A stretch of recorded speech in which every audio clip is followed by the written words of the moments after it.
Good afternoon. We are extremely pleased that you are here. It is nice to come together for the purpose of co-creating, is it not?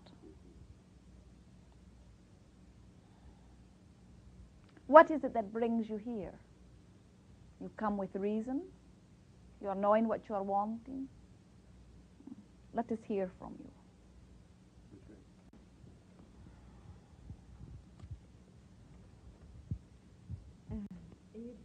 Oh, let me, excuse me. It's not you, it's me. Did I pull There, no.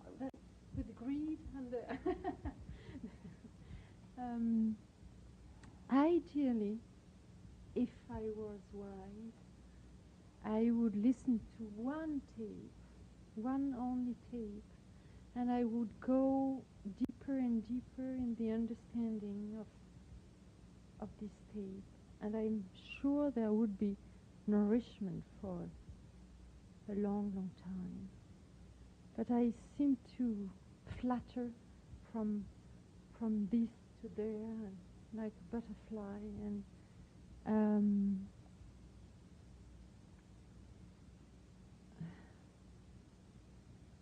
what do I put in the way of to live more these principles which are profound, but I seem to lose them sometimes, even to feel disconnected from the community we built. Or you see what I feel weak in a way. Whether you are talking about a group of principles that are offered on one recording, or whether you are talking about the knowing that comes to you as you move through life experience, what keeps you from benefiting or gaining or growing from the access to the new information is an unwillingness, which is not a conscious unwillingness. It is an unwillingness that occurs by virtue of old habits that have been established. There are those who move through a day that see the same things in every day, while there are others who move through a day who see new things everywhere that they are going. And what is making the difference is what they have decided to look for. There are those who have decided that there is not that which is new to discover, and there are those who have decided that there is something new in everything to discover. Now, when you say to us that you know, and you do, that you could take one recording, for you are recognizing that we are speaking on many levels simultaneously, that you could take one recording and continue to benefit from it, we say that is true of almost everything that you know, for there are many ways of looking at everything.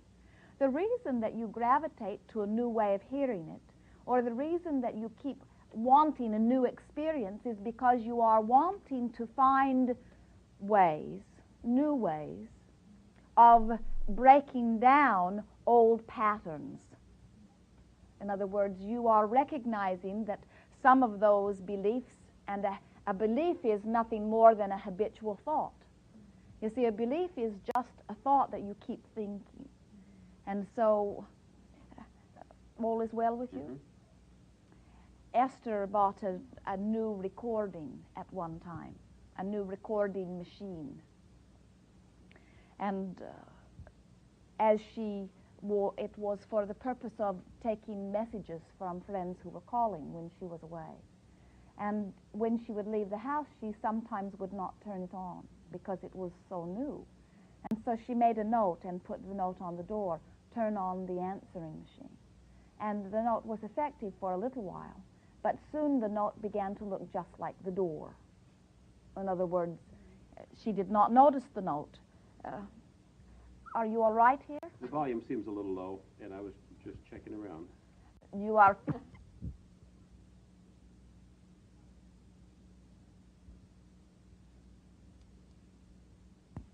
And the note was effective for a little while, but soon the note began to look just like the door.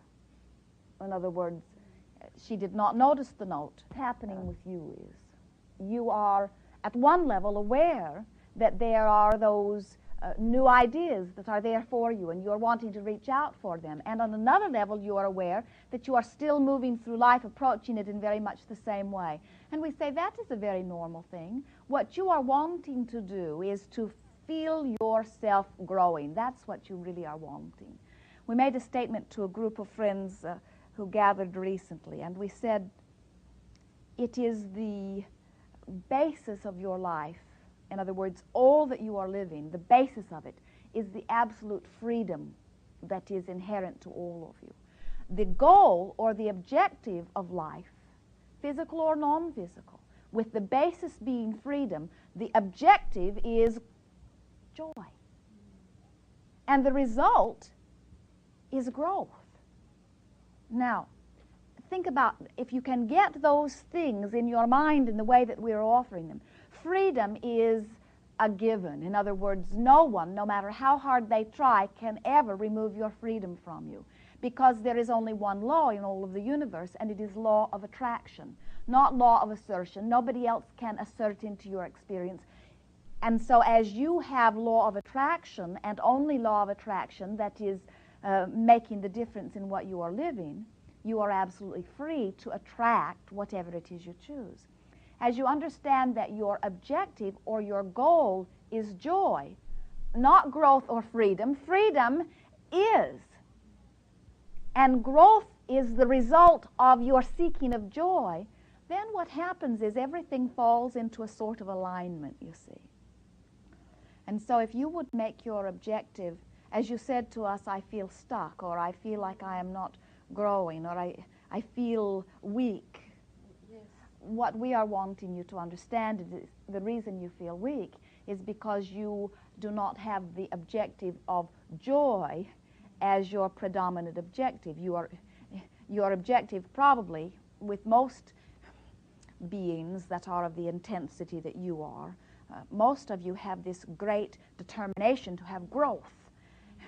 And what happens about that is you approach life from this feeling of lack. In other words, you never feel like you're getting enough growth. So you stand in this place of self-criticism, which is outside of the area that feels good. In other words, you stand outside of your place of joy while you are demanding your growth. The physical orientation is, I will go after it. Even those of you who are coming to understand that you are the creator of your experience still approach it from the idea, I will make it happen, I will go get it, I will bang it into position.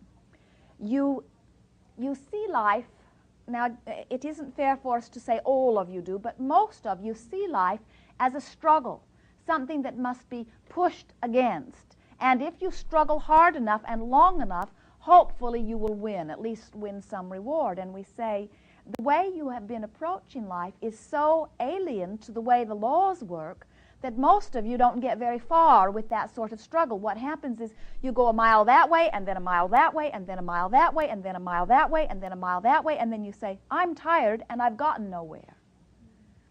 And what we're wanting you to understand is that if you will focus upon that which feels good, if you will bring yourself, if you will realize it is law of attraction, which means law of attraction is shining upon me, and however it is that I am focused and feeling in the moment is becoming more.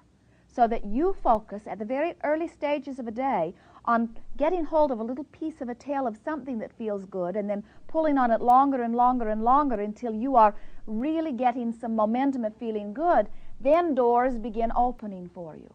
The way most of our physical friends approach life is, rather than saying what they want, they have a long list of what they don't want. In other words, rather than saying, I seek health, I want my body to feel good and to look good, instead they say, I don't want to be sick. Rather than wanting the attraction or the experience of the abundance of money flowing into the experience, they worry about not having enough money. And as a result, as a mass consciousness, you have a war on drugs, you have a war on poverty, you have a war against Iraq, you are all out pushing against. Are you getting the sense of what we are talking about? Pushing against, trying to push down what you don't want, rather than just relaxing and allowing what you do want. And the two are very different, you see, because anything that you give your attention to, you give your power to. You are literally attracting what you don't want by virtue of your attack on it. You see what we are saying? And that is what we are hearing from you. You are simply trying too hard. You're trying to get rid of the things you don't want, like stagnation and confinement and poverty and sickness. It was part of your opening here. What do? I tend to a sick child. I feel guilty in a way. I'm the creator of my life, and I mean, I don't know how I connect to this mononucleosis in a teenager, but I mean, it's there in my house for 8 weeks and recovering completely in 6-8 months. And I mean, I have to pack and I hate order. I hate packing things. And well, of course I have been attracting that, marrying someone who is moving. I mean, with allowing, I find that confusing in a way. Let us see if we can put this idea of allowing into the proper perspective for you. You are eternally in the state of allowing. You are forever allowing into your experience. That's what creating is. Creating is allowing or resisting, allowing or resisting, allowing or resisting, allowing or resisting. Now, many of you see things that you want, but by virtue of your attention to the lack of them, rather than allowing what you want into your experience, you resist what you want into your experience. It is this sort of thing that is going on with you. Now, when you get yourself in a place where you are feeling good more of the time, then you are in the place of allowing more of what you are wanting while you are resisting what you don't want. Where when you are in a place where you are feeling negative emotion, now you're resisting what you do want while you're allowing what you don't want. You see the way it works? The better you feel, the more you are in the state of allowing what you are wanting. When we talk in terms of positive and negative emotion being communication from your inner being, guidance to let you know whether you're in the flow of letting what you want into your life or whether you're in the flow of letting what you don't want into your life. When you feel good, you're allowing what you do want. When you are feeling bad, you're allowing what you don't want. What we are really saying to you is that your inner being, when you feel good, is resonating with you. And when you feel bad, your inner being is not resonating with you. Let us see if we can bring all of this together in the way that makes sense to you. You are understanding, are you not, that you are more than this physical being that you see sitting here in this skin. When you say me, this is a part of you, yes, and it is an important part of you, but it is not all of you. There is an inner part of you that exists in the non-physical dimension. Some of you call it your soul or your higher self. We call it your inner being because it is more descriptive of where it is and who it is. This inner part of you that is the culmination of all of the life experiences that you have lived. Now, this inner part of you has broader view. This inner part of you knows you and is forever focused upon you. Your inner being is, as long as you are in this body, day and night, no matter whether you are feeling good or whether you are feeling bad, your inner being is aware of you. But as you made the decision to emerge into this physical body, to be a part of this physical earth plane, you entered into an agreement where this you, this conscious thinking you, this you that you think of as me, when you say me, I, this you is the attractor unto this you. In other words, no matter how much your inner being adores you, and no matter how much your inner being is wanting to offer the best to you,